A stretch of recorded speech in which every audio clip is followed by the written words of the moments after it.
decision tree classification, a classification algorithm that uses the decision tree for the classification.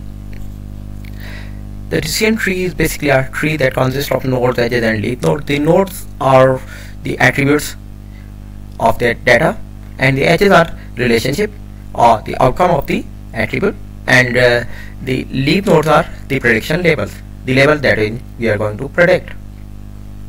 The basic idea or the basic way for prediction or the classification is we start at the root of the tree and perform a test whether we are going to the branch A, branch B, or branch C, and then follow the same steps until unless we are end up with a leaf node. That leaf node will contain a label, a prediction label, or the output of that particular test data sample. Just like other machine learning algorithms or the supervised learning algorithm, the decision trees also work on the idea that we train a tree, we build a tree on the basis of training data, and for a new example or for the test example we classify that. For example, here we trained a data with these available documents, green, red, and the yellow documents, and then at new example we evaluated that tree from the question mark, which is the root node, and we ended up at red. That is the classification label. It can be a Boolean classification, binary classification, or the multi-class classification. For example, another example, here we have 4 columns, 3 are categorical, 2 are categorical, and 1 is continuous attribute, and the last one is cheat, which is the class label. So the training part is to build a classification tree or the decision tree. Let's say we have a tree that contains refund at the top and marital status and taxable income. We will discuss it later how to build that tree, but let's assume one of those trees is this tree, and the continuous attribute is divided into Boolean attribute, binary attribute. It can be ternary, but usually we use the binary attribute.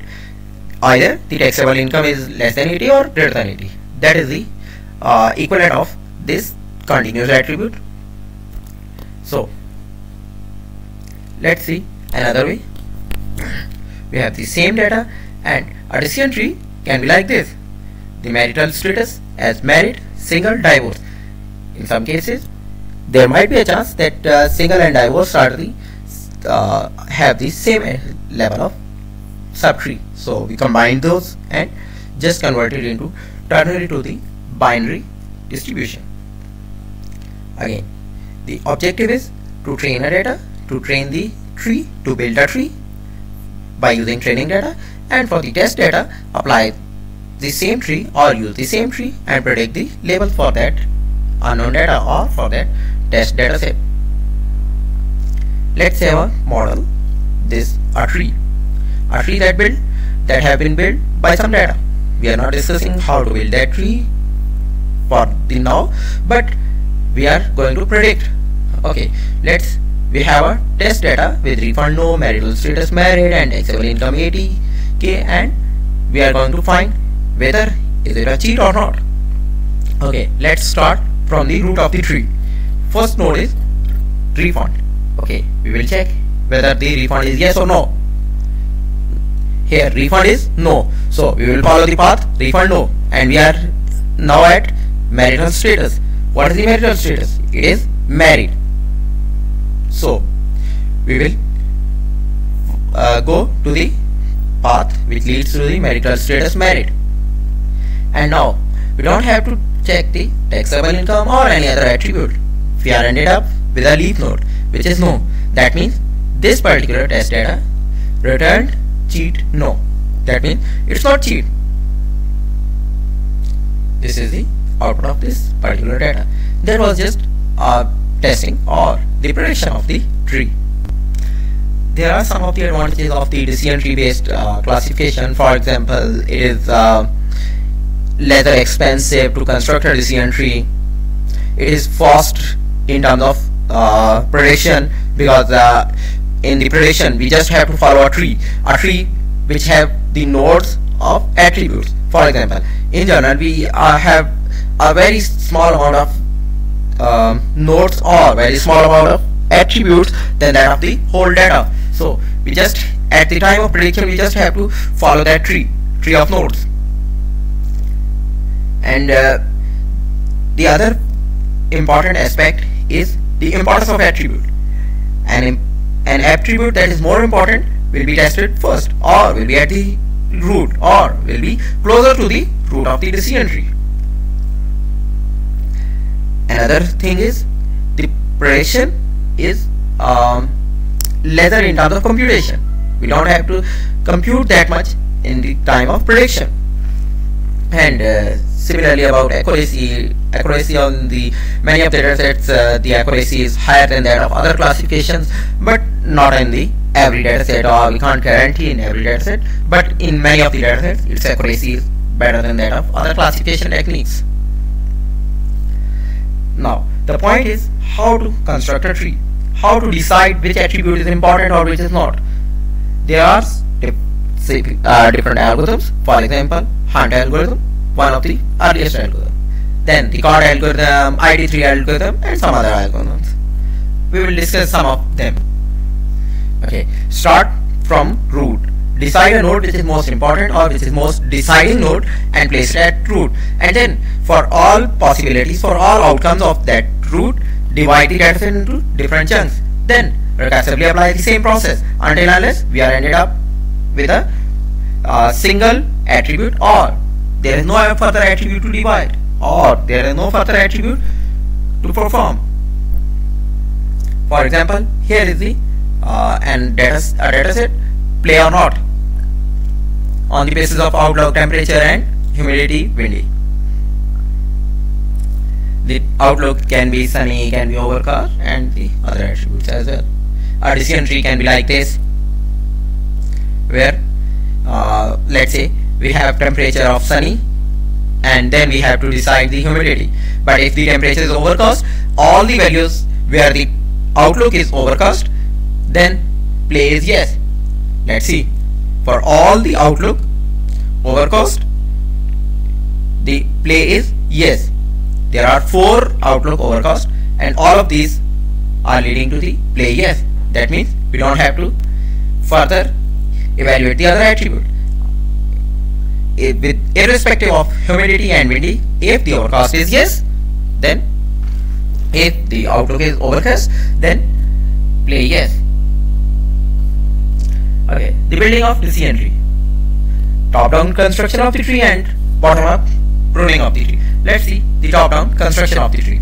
There are different techniques available for top-down construction, for example information gain, accuracy and Gini index, and some other ratios to decide whether to divide this attribute or not to divide, or which attribute is the important attribute or the deciding attribute, which is the lesser deciding attribute.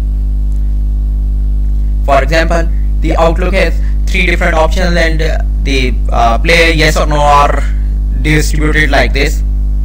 Similarly for humidity, windy and temperature as well.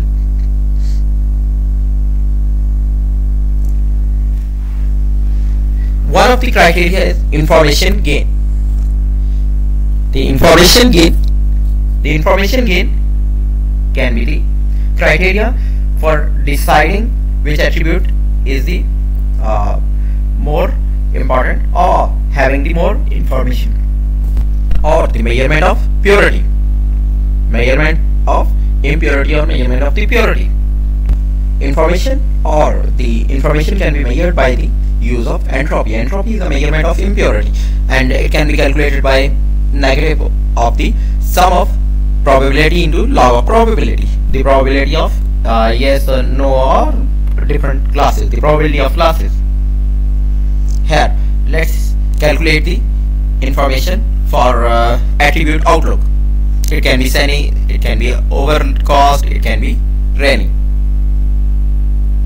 For sunny, there are 2 positive and 3 negative classes, or there are 5 attributes having outlook sunny, but 2 of them are yes and 3 are no. So the entropy is entropy of 2 by 5, 3 by 5, which is 0.971.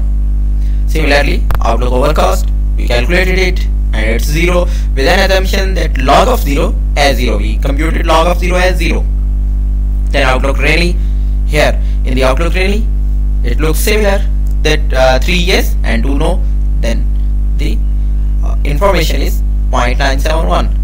The information of the Outlook, the combined information or the whole information of Outlook, is the information of the different attributes or information of sunny, overcast and rainy with the product of their weightage in terms of contribution in the whole data set, and that is 0.693. Then the information gain of other attribute, temperature, humidity and windy as well, and we computed all the information gains, and the highest information gain is computed from Outlook. So Outlook is the attribute which we are going to select as the root node or at the starting node or at the base node. Outlook as the base node, and we will calculate the further tree. The further tree can be temperature, humidity and windy and so on. We computed all these trees and we are ended up with this tree. A tree that have Outlook as the top, and then for sunny, humidity is the second node, and for rainy, windy is the second node and so on. But the stopping criteria is when we don't have any attribute to divide, then that is our stopping criteria, base stopping criteria. But there are some other stopping criteria. For example, we can stop at maximum level 3 or maximum depth 2, and some other constraint on the depth of the tree. But the base criteria or the last criteria or the final criteria is to stop when we don't have an attribute to divide. Another algorithm is to use Gini index as the splitting criteria. Just like entropy, we can use Gini index. The entropy was negative of sum of the p log p, but here we have 1 minus p square. P is the same probability of the classes. Pi is the probability of class I for attribute S. Gini can be calculated with the formula 1 minus summation Pi whole square. Pi is the relative frequency or the probability of at class I at node S or at attribute S. The probability or the Gini index that is computed by this formula is inversely proportional to the importance of the attribute, or we can say the least the Gini index, the highest it will be the closest to the root, or it will be at highest level. Gini can be minimum 0 and to the maximum 0.5. Gini, range of the Gini is 0 to 0.5 inclusive of both. Let's say an example of Gini index. For example, we have 5 elements, and 0 is positive and 5 negative, 1 positive, 4 negative, 2 positive, 3 negative and so on. The Gini will be as is 0, 0.35, 0.48 and so on. That is just to evaluate the Gini index or to see the formula computation of the Gini index. For example, the same dataset we studied for the entropy. Let's study for the Gini index as well. Similarly, compute the Gini indexes for Outlook, and the Gini index for Outlook sunny, overcast, rainy, and then the final gain is 0.347. Similarly, we tried for the humidity, and for humidity we are ended up with 0.37. Similarly, for the other attribute, and decide the attribute with having smallest value of the gain at the root. So the Outlook will be at root. This other process is same as the process for the entropy. We will build a tree, and that tree will be used for the prediction of the test data. Thanks.